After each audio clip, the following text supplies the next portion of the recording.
Back in 2017, I was sentenced to 2 years prison, 4 years probation at Lowell Correctional Institution located in Ocala, Florida, and I experienced some things in there that we're going to talk about. The videos before this one on my page will give you some more background details on this program and what we're talking about. There was an entire shift that was corrupt that worked with us in the boot camp program for their 12-hour shift, which was 7 p.m. to 7 a.m.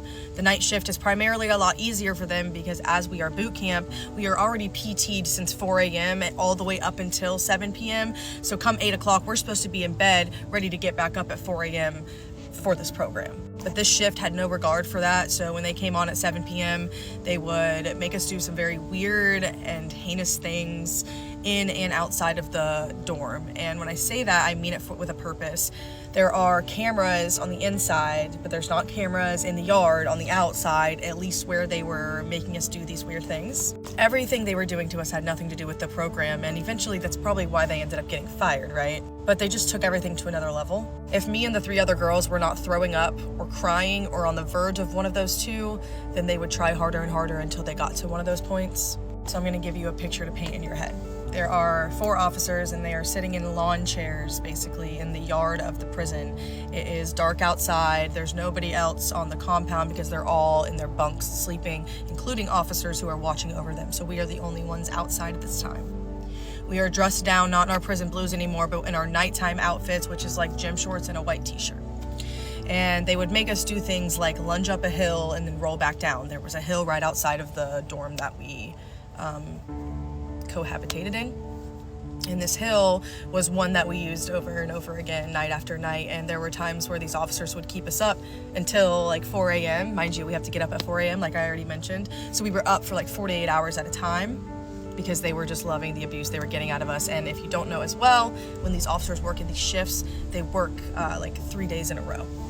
So we knew when they were on shift, we were going to be overly exalted. Eventually it got to the point when I mentioned the throwing up where they would make us lunge up this hill and then roll back down in front of them, mind you. And then they would make us do weird things like chug water out of our canteen bottles that we used to carry with us during the day when we're actually supposed to be being PT'd. So they would make us fill the waters up to the very rim. We'd have to run inside to the sink and fill them up, and we'd have 30 seconds to get back out. And then they would start a timer and we would have 1 minute to chug the water. And whatever we did not finish and ingest, we had to dump on top of our heads. That way we were soaking wet as we were lunging up this hill and rolling back down. So then eventually it got to the point where they wanted us to get more interesting with it. This was going on for 3.5 months. So mind you, this is over the course of days and weeks that this is happening, and they just got more creative.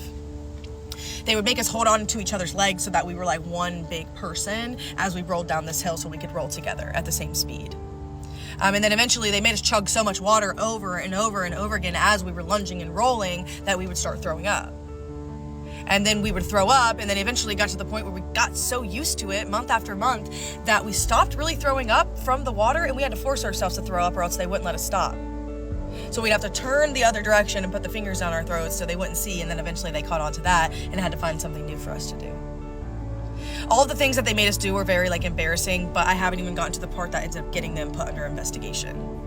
So we will get to that. We're at 3.5 minutes again, and then when I give the details of that is when you're gonna really find out, once we go to confinement, why we went to confinement for so long and then what came about to the end of this investigation.